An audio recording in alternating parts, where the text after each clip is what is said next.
Continuing with topic 4 of paper 3 on conduct of business, we now turn to section 6 of virtual assets and futures contracts. Now, this is relatively new material, and by talking through the introduction, we'll get an idea of what they're addressing. We're told that since the first Bitcoin was issued in January 2009, wide range of different types of digital tokens have been issued based on some form of blockchain or distributed ledger technology.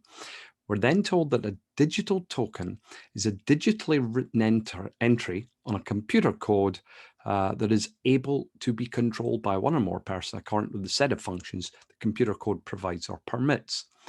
And then the SFC has defined digital tokens as virtual assets. Right, that is the background. So are virtual assets regulated by the SFC? Not necessarily, but they can be involved with SFC regulated activities. Let's be more specific. Under Hong Kong regulatory regime, we're told that when a virtual asset in substance amounts to a security or a futures contract. That's the important point. If it satisfies the definition of security or futures contract, then the usual laws, regulations will apply to that asset. Conversely, on the other hand, where a virtual asset does not fall within the definition of securities and futures contracts, then the Securities and Futures Ordinance will not apply, and that's pretty broad. Under section 6.3, we go into a bit more detail.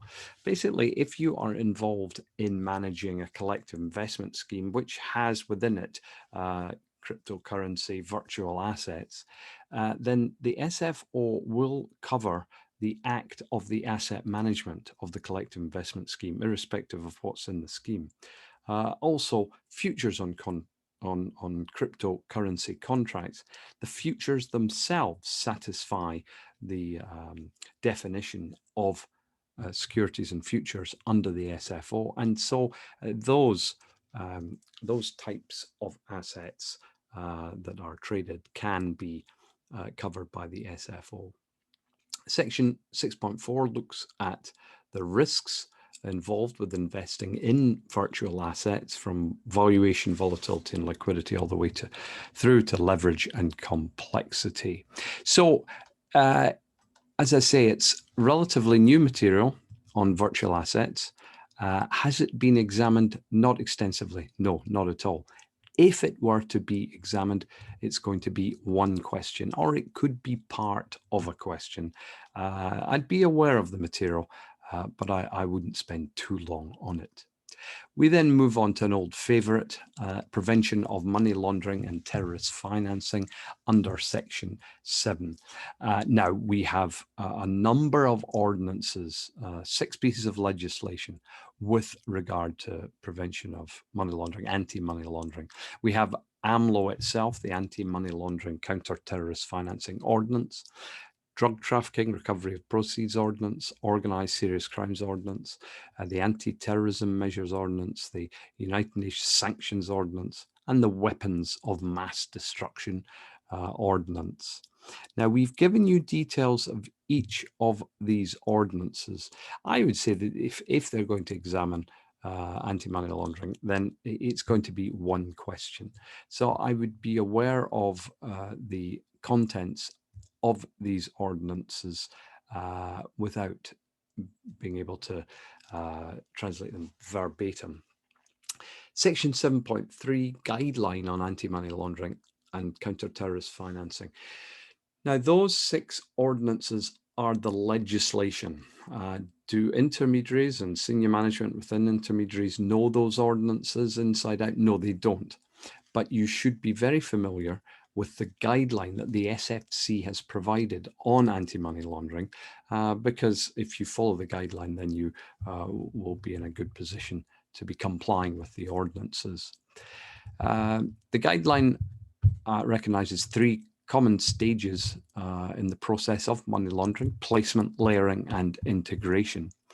And then there are requirements under the guideline with regard to issuing policies, ensuring staff understand the guidelines, regularly reviewing anti-money laundering policies, and appointing a money laundering reporting officer as a central reference point. Now, anti-money laundering in some jurisdictions, there's a great deal of focus, and that's because pressure is being brought to bear by the likes of the OECD, the European Union, on jurisdictions around the world. And every now and then they will tighten up their legislation with regard to anti-money laundering. And that's indeed what has happened in Hong Kong over the years. We then have the detailed guidelines for anti-money laundering under section 7.3, and they cover client identification, ongoing monitoring, the record keeping and retention issues, recognition and reporting of suspicious transactions, examples of suspicious transactions, and the fact that if you become aware of a suspicious transaction, then you have to take a number of steps, and there they are at the top of page 4.37. Your suspicion forms, you consider need for disclosure, you have urgent discussions with management, appropriate questioning of the customer while not letting on to the customer why you are questioning them, review of customer information. If the suspicion still remains, you report to the JFIU, the Joint Financial Intelligence Unit, and then you record the report in the register. And there's also guidelines on education and training. If anti-money laundering came up as a question, it would be one to paper 3, one question.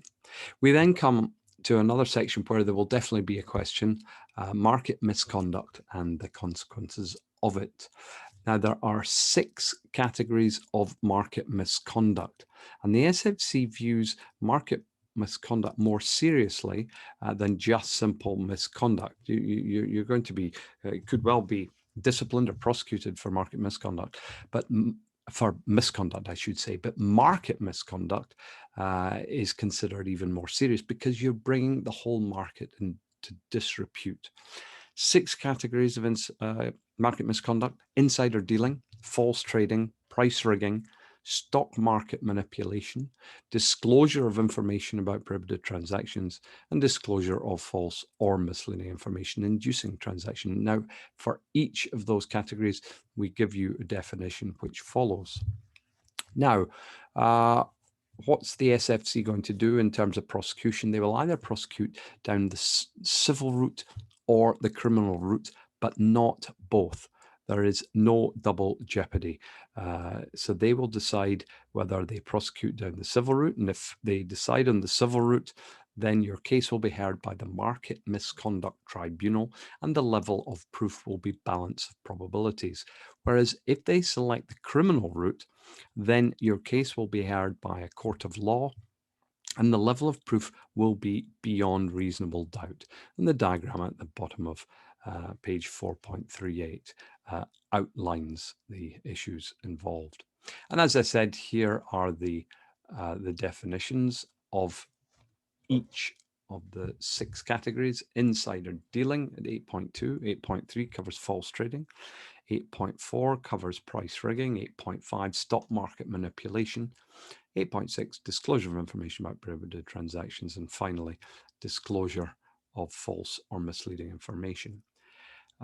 Be aware of the details of each of the 6 categories.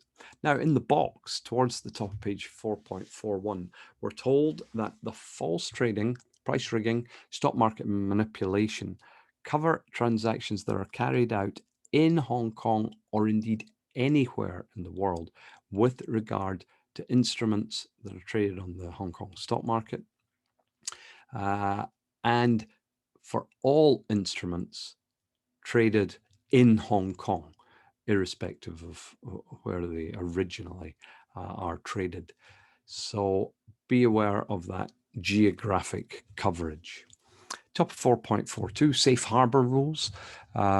This really covers price stabilizing rules, which says that if you are involved in price stabilizing, that is where you can support the price of a recently listed stock. Indeed, you can support the price for 30 days That is allowed under these rules, and it's in the interests of the investing public.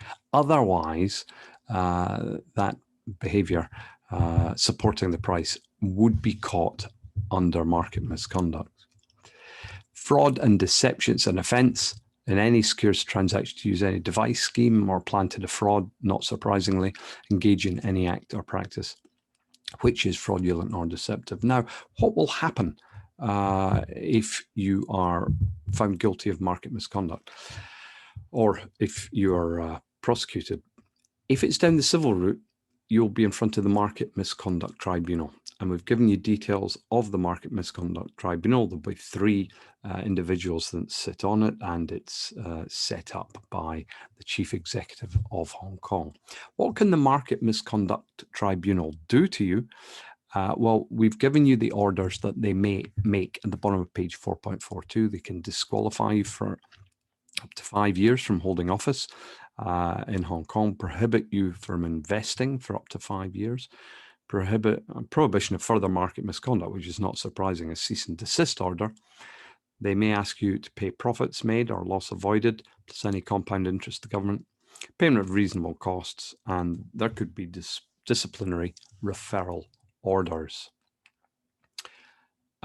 Criminal sanctions imposed by the courts, a lot more severe, up to 10 years imprisonment, 10 million Hong Kong dollars fine on conviction and indictment, or 3 years imprisonment and $1 million fine.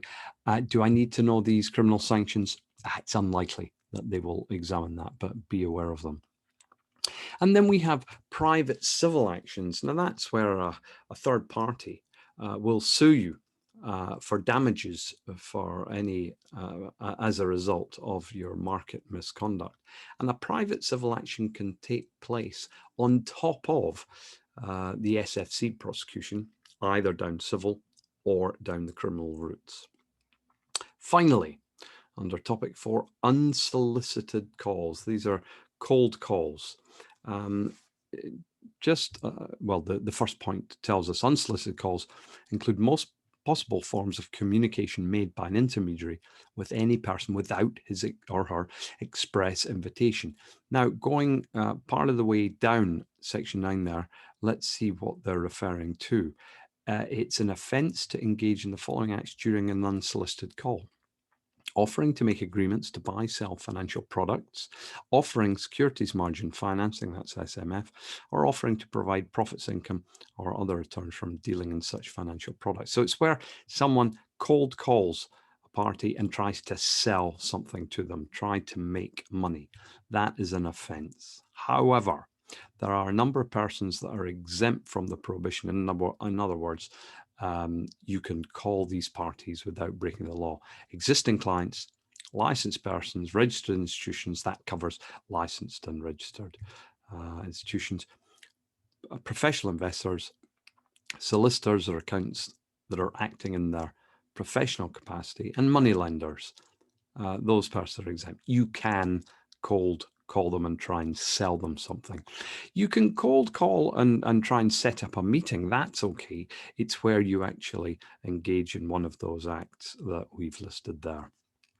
And the intention behind this legislation is to protect the investing public from recklessly giving personal details and money to a stranger, believing a person giving financial advice without checking per status or background, buying stocks without checking the background of the issuer, and opening an account without taking proper precautions. Unfortunately, in Hong Kong, cold calls and these downsides often occur.